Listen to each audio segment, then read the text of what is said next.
ಇನ್ನು ಬೆಂಗಳೂರಿನಲ್ಲಿ ತಡರಾತ್ರಿ ಮಳೆ ಸುರಿದಿದೆ. ಇದರಿಂದ ಸಾಕಷ್ಟು ಅವಾಂತರಗಳು ಕೂಡ ಸೃಷ್ಟಿಯಾಗಿದೆ. ಮಳೆಗಾಳಿಗೆ ಬೃಹತ್ ಮರವೊಂದು ಧರೆಗೆ ಉರುಳಿದೆ. ರಾಜಾಜಿನಗರದ 4th ಬ್ಲಾಕ್ನಲ್ಲಿ ಈ ಘಟನೆ ಆಗಿದೆ. 5 ಕಾರು, ಟಾಟಾ ಏಸ್ ಮತ್ತು 3ರಿಂದ 4 ಬೈಕ್ಗಳು ಇದರಿಂದ ಜಖಂ ಆಗಿದೆ ಅನ್ನೋದ್ರ ಡೀಟೇಲ್ಸ್ ಸಿಗ್ತಾ ಇದೆ. ಹಾಗೆ 2 ಮನೆಗಳ ಮೇಲೆ ಬೃಹತ್ ಮರವೊಂದು ಬಿದ್ದಿರೋದು, ಮನೆಯಿಂದ ಹೊರಬರೋಕ್ಕಾಗದೆ ಕುಟುಂಬಸ್ಥರು ಕಂಗಾಲಾಗಿದ್ದಾರೆ. ಟ್ರಾಪ್ ಆದಂಗೆ ಆಗಿದೆ. ಅಲ್ಲಿ ಚೆನ್ನೈನಿಂದ ಬಂದಿದ್ದ ನೆಂಟರ ಕಾರು ಕೂಡ ಜಖಂ ಆಗಿದೆ ಅಂತ ಪಾಪ ಅಸಹಾಯಕತೆಯ ಮೂಲಕ ಆಕ್ರೋಶವನ್ನ ಹೊರ ಹಾಕ್ತಾ ಇದ್ದಾರೆ ಕುಟುಂಬಸ್ಥರು. ಆಚೆ ಬರೋಕ್ಕೂ ಆಗ್ತಾ ಇಲ್ಲ. ನೆಂಟರು ಬಂದಿದ್ರು ಮನೆಗೆ, ಅವ್ರ ಕಾರು ಕೂಡ ಈಗ ಡ್ಯಾಮೇಜ್ಗೊಳಗಾಗಿದೆ. ಇದಕ್ಕೆ ಹೊಣೆಗಾರರು ಯಾರು ಅನ್ನೋ ಪ್ರಶ್ನೆ. ಬೆಂಗಳೂರಿನಲ್ಲಿ ಒಂದು ಮಳೆ ಸೃಷ್ಟಿ ಮಾಡುವಂತಹ ಅವಾಂತರಗಳ ಸರಣಿ ಎಂಥದ್ದು ಅನ್ನೋದಕ್ಕೆ ಒಂದು ಫ್ರೆಶ್ ಎಕ್ಸಾಂಪಲ್ ನಿಮಗೆ ಕೊಡ್ತಾ ಇದ್ದೀವಿ. ಮಳೆಗಾಳಿಗೆ ಬೃಹದಾಕಾರದ ಮರ ಬಿದ್ದಿದೆ ನೋಡಿ. ಅಲ್ಲಿ ಕಾರ್ಗಳೆಲ್ಲ ಅಲ್ಲಿ ಡ್ಯಾಮೇಜ್ಗೊಳಗಾಗಿರೋದನ್ನು ಗಮನಿಸ್ತಾ ಇದ್ದೀರಾ. 5 ಕಾರು ಟೋಟಲ್ ಆಗಿ ಡ್ಯಾಮೇಜ್ ಆಗಿರೋದು, ಒಂದು ಟಾಟಾ ಏಸು, 3ರಿಂದ 4 ಬೈಕ್ಗಳು, 2 ವೀಲರ್ಗಳು. ಕಾರಿನ ಮುಂಭಾಗ ನೋಡ್ತಾ ಇದ್ದೀರಾ ಯಾವ ಪ್ರಮಾಣದಲ್ಲಿ ಬಾನೆಟ್ ಇರ್ಬೋದು, ಗ್ಲಾಸ್ ಇರ್ಬೋದು, ವಿಂಡೋ ಎಲ್ಲವೂ ಕೂಡ ಜಖಂ ಆಗಿದೆ. ಇದಕ್ಕೆಲ್ಲ ಹೊಣೆಗಾರರು ಯಾರು ಅಂತ ಜನ ಕೇಳ್ತಾ ಇದ್ದಾರೆ.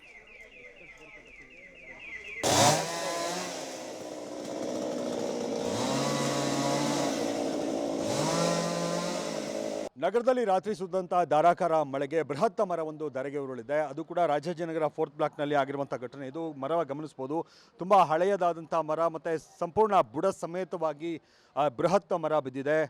ರಾತ್ರಿ 3:30 ಸುಮಾರಿಗೆ ಬಿದ್ದಿರುವಂಥದ್ದು. ಜೋರು ಶಬ್ದ ಆಯಿತು ಅನ್ನುವಂಥ ಕಾರಣಕ್ಕೆ ಇಲ್ಲಿ ನಿವಾಸಿಗಳು ಹೊರಗಡೆ ಬಂದು ನೋಡಿದಂಥ ಸಂದರ್ಭದಲ್ಲಿ ಸಂಪೂರ್ಣ ಈ ಮರ ಏನಿದೆ ಇದು ಧರಾಶಾಹಿ ಆಗಿರುವಂಥದ್ದು. ಅದು ಈ ಮರದ ಕೆಳಗಡೆ ಅಂದರೆ ಈ ರಸ್ತೆಯಲ್ಲಿ ಪಾರ್ಕ್ ಮಾಡಿದ್ದಂಥ ಸುಮಾರು 4-5 ಕಾರುಗಳು ಮತ್ತು ಒಂದು ಟೆಂಪೋ ಆಗಿರ್ಬೋದು, ಜೊತೆಗೆ 3-4 ದ್ವಿಚಕ್ರ ವಾಹನಗಳಿತ್ತು. ಎಲ್ಲವೂ ಕೂಡ ಸಂಪೂರ್ಣವಾಗಿ ಜಖಮಾಗಿದ್ದಾವೆ.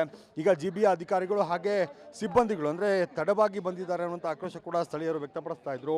ಈಗ ತೆರವು ಮಾಡುವಂಥ ಕೆಲಸವನ್ನು GBA ಅಧಿಕಾರಿಗಳು ಮತ್ತು ಸಿಬ್ಬಂದಿಗಳು ಮಾಡ್ತಾ ಇರುವಂಥದ್ದು. ಏನು ವಾಹನಗಳ ಮೇಲೆ ಬಿದ್ದಿದ್ದಾವೆ ಅವುಗಳನ್ನು, ಆ ರಂಬೆ ಕೊಂಬೆಗಳೇನಿದ್ದಾವೆ ಅವುಗಳನ್ನು ಮೊದಲಿಗೆ ತೆರವು ಮಾಡಿ ನಂತರ ಏನು ವಾಹನಗಳನ್ನು ಸೈಡ್ಗೆ ತೆಗೆಯುವಂಥ ಕೆಲಸ ಆಗ್ತಾ ಇರುವಂಥದ್ದು. ಹಾಗೆ 3:30ಕ್ಕೆ ಬಿದ್ದರೂ ಕೂಡ ಯಾರು ಅಂದರೆ ಆ ಕ್ಷಣಕ್ಕೆ ಕರೆ ಮಾಡಿ GBA ಅಧಿಕಾರಿಗಳಿಗೆ ಮಾಹಿತಿ ನೀಡಿದ್ರು ಕೂಡ ಯಾರು ಬೇಗನೆ ಬರಲಿಲ್ಲ. ತಡವಾಗಿ ಬಂದರು ಅನ್ನುವಂಥ ಬೇಸರವನ್ನು, ಆಕ್ರೋಶವನ್ನು ಕೂಡ ಜನ ವ್ಯಕ್ತಪಡಿಸ್ತಾ ಇದ್ರು. ಒಟ್ಟಾರೆ ಈಗ ಈ ಏನು ವಾಹನಗಳು ಸೆಲ್ಕೊಂಡಿದ್ವು ಆ ವಾಹನಗಳನ್ನು ತೆಗೆಯುವಂಥ ಕೆಲಸ ಆಗ್ತದೆ. ಆದರೆ ವಾಹನಗಳು ಸಂಪೂರ್ಣವಾಗಿ ಜಖಂ ಆಗಿರುವಂಥ ಹಿನ್ನೆಲೆಯಲ್ಲಿ ಏನು ಮಾಲೀಕರು ಕೂಡ ಆಕ್ರೋಶವನ್ನು ವ್ಯಕ್ತಪಡಿಸ್ತಾ ಇದ್ರು. ಹಾಗೆ ಇದು ಅಂದರೆ ಸಂಬಂಧಿಕರ ಮನೆಗೆ ಬಂದಂಥ ಸಂದರ್ಭದಲ್ಲಿ ಈ ವಾಹನ ಅಂದರೆ TN ರಿಜಿಸ್ಟ್ರೇಷನ್ನ ವಾಹನ, ತಮಿಳುನಾಡಿನ ವಾಹನ, ಇದು ಕೂಡ ಸಂಪೂರ್ಣವಾಗಿ ಜಖಂ ಆಗಿದೆ. ಅಂದರೆ ನೆಂಟರ ಮನೆಗೆ ಬಂದಂಥ ಸಂಬಂಧಿಕರ ವಾಹನ ಇದು ಕೂಡ ಸಂಪೂರ್ಣವಾಗಿ ಜಖಂ ಆಗಿರುವಂಥದ್ದು. ಈ ರೀತಿಯಾಗಿ ಸುಮಾರು ಒಂದು 4-5 ಕಾರುಗಳು ಇದೇ ರೀತಿಯಾಗಿ ಜಖಂ ಆಗಿದ್ದಾವೆ. ಅವುಗಳನ್ನು ಹೊರಗಡೆ ತೆಗೆದೀಗ ತೆರವು ಮಾಡುವಂಥ ಕೆಲಸವನ್ನು ಸಿಬ್ಬಂದಿಗಳು ಮಾಡ್ತಾ ಇದ್ದಾರೆ.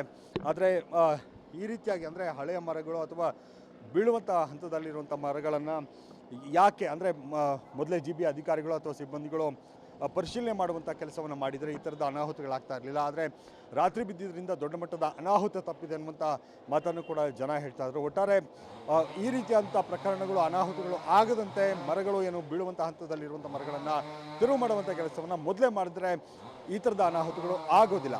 ಕ್ಯಾಮ್ರಾ ಪರ್ಸನ್ ನವೀನ್ ಜೊತೆಗೆ ಮಾದೇಶ್ ಆನೇಕಲ್, ಪಬ್ಲಿಕ್ TV, ಬೆಂಗಳೂರು.